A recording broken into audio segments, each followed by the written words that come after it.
Hello everyone, how are you? Hope you all are fine. So today our topic is biotic and abiotic component from the chapter Population and Organism जीव एवं समष्टियाँ। बेटा कल हमने यहाँ पे खत्म किया था इसका थोड़ा सा इंट्रोडक्शन। वहाँ पर एक चीज़ और मैं आपको बताना चाहूँगी कि जो हमारे फादर ऑफ इंडियन इकोलॉजी है वो है हमारे रामदेव मिश्र। ये क्वेश्चन आपके एमसीक्यूज में बहुत ज़्यादा पूछा जाता है तो इसको अच्छे से याद करेंगे कि भारतीय पालित तंत्र के जनक कौन है? Ramdev Mishra. So again next topic is biotic and abiotic component. किसी भी पाई तंत्र को बनाने के लिए दो घटक हमारे वहां पर जरूरी होते हैं। एक को कहते हैं हम जैविक घटक और दूसरे को हम कहते हैं अजैविक घटक। जैविक घटक जो इसका नाम ही यहाँ पे हमें दिखाई दे रहा है यानी जिनमें जान होती है। Biotic components are those components which are livings, for example plants and animals. And abiotic components are those components which are non livings, वे जिनमें जान नहीं होती है, अर्थात जैसे मृदा, सूर्य का प्रकाश, जल एवं वायु। नेक्स्ट उसके बाद हमारा अगेन दूसरा टॉपिक आता है एट्रीब्यूट्स ऑफ पॉपुलेशन, यानी किसी भी पॉपुलेशन की क्या क्या विशेषताएं होती है, कैरेक्टरिस्टिक्स होती हैं। बोर्ड्स के हिसाब से यह आपका इंपॉर्टेंट टॉपिक है, सो इसको अच्छे से रीड करेंगे। जो हमारे कोई भी एरिया है उस एरिया के अंदर जब भी हम किसी पॉपुलेशन को देखते हैं तो उस पॉपुलेशन के अंदर हमें कुछ खास विशेषताएं दिखाई देती हैं।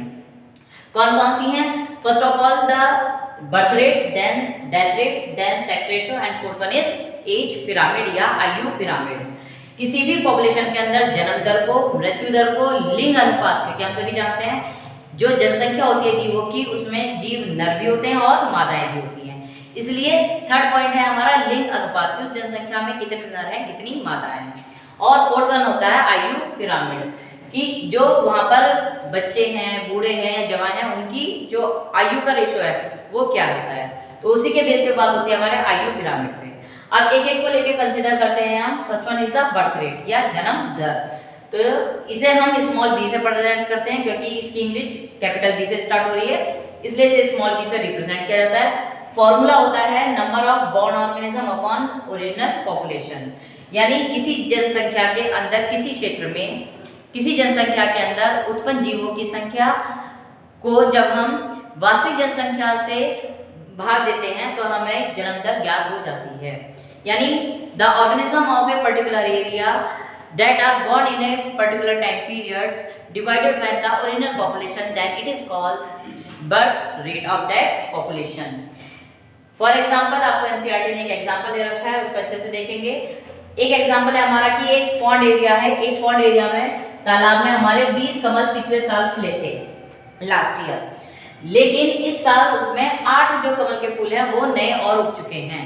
तो बताइए उस तालाब के अंदर, उस पॉन्ड एरिया की जो बर्थ रेट है वो क्या होगी लोटस टेम्पल्स की।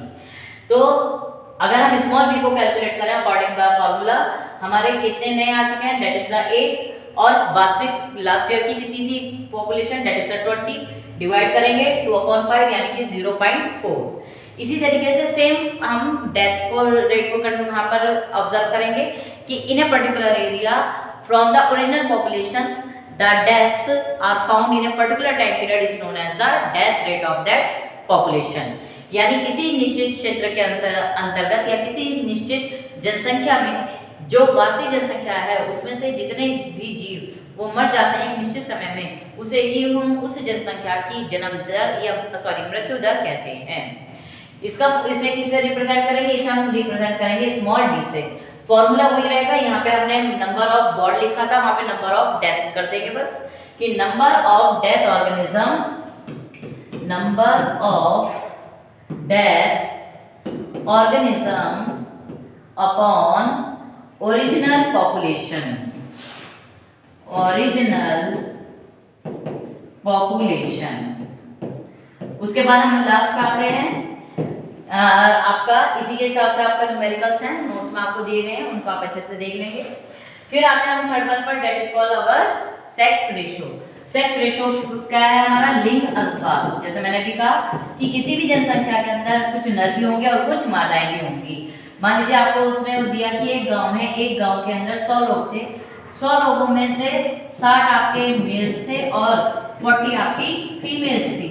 तो बताइए लिंग अनुपात कितना होगा, सेक्स रेशियो क्या होगा उस पॉपुलेशन का। तो आप आराम से इजीली निकाल सकते हैं। कैसे निकल जाएगा, पॉपुलेशन कितनी की थी, 100 की थी। मेल्स की अगर आपसे रेशियो पूछा जाए तो मेल्स का रेट कितना आ जाएगा, 60/100, तो कितना हो जाएगा 0.6%। इसी तरह आप फीमेल का निकाल देंगे, that is the 0.4%।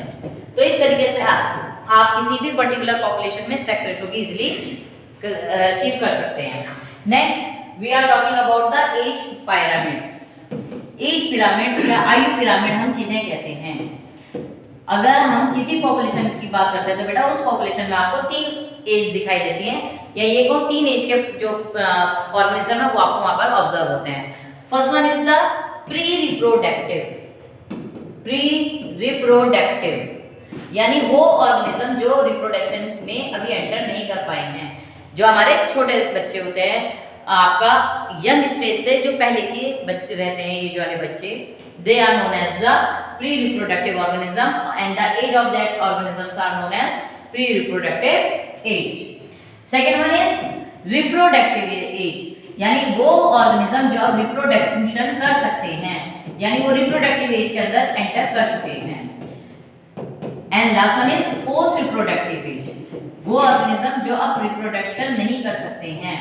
That means जैसे हमारे बुजुर्ग वो रिप्रोडक्टिव एज में अब नहीं एंटर कर सकते हैं, तो वो हमारे पोस्ट रिप्रोडक्टिव ऑर्गेनिज्म या पोस्ट रिप्रोडक्टिव एज कहलाते हैं।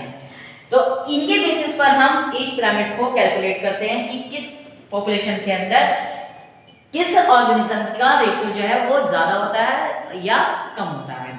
उसी के बेसिस पे एनसीईआरटी ने आपको ग्राफ दे रखे हैं, उन ग्राफ को हम अच्छे से रीड करेंगे। थैंक यू क्लास, आज के लिए इतना ही। Thank you so much.